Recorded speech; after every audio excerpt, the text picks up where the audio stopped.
বর্তমানে আমরা কি দেখছি?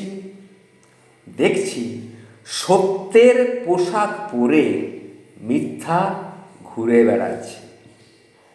সত্যের পোশাক পরে মিথ্যা কিন্তু সমাজের বুকে বুক ফুলিয়ে ঘুরে বেড়াচ্ছে।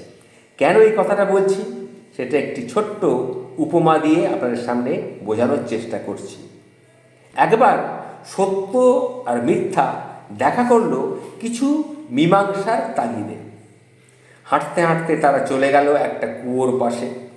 মিথ্যা বলল, দেখো সত্য, জলটা কি পরিষ্কার, চলো আমরা দুজনে স্নান করি। তখন সত্য দেখল কুয়োর জলটা সত্যিই পরিষ্কার, তাই সে মিথ্যার প্রস্তাবে রাজি হয়ে গেল। দুজনে কুয়োর পাড়ে পোশাকটাকে ছেড়ে কুয়োয় নেমে পড়ল। স্নানের মাঝপথে মিথ্যা সত্যকে একটু অপেক্ষা করতে বলে কুয়ো থেকে উঠে আসলো এবং সত্যের পোশাকটা পরে পালিয়ে গেল। খানিকক্ষণ পর অপেক্ষা করলো সত্য। মিথ্যাকে ফিরে আসতে না দেখে সত্যও উঠে এলো কুয়ো থেকে।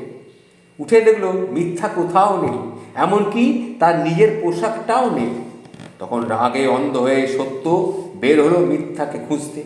কিন্তু নগ্ন অবস্থায় সত্যকে দেখে সবাই ছিছি করে উঠল, ধিক্কার দিল। কারা? না, সভ্য সমাজের মানুষেরা। সভ্য সমাজের মানুষেরা নগ্ন অবস্থায় সত্যকে দেখে ছিছি করে ধিক্কার জানাতে লাগলো। এমনকি কেউ কেউ তেড়েও এলো তাকে মারবার জন্যে।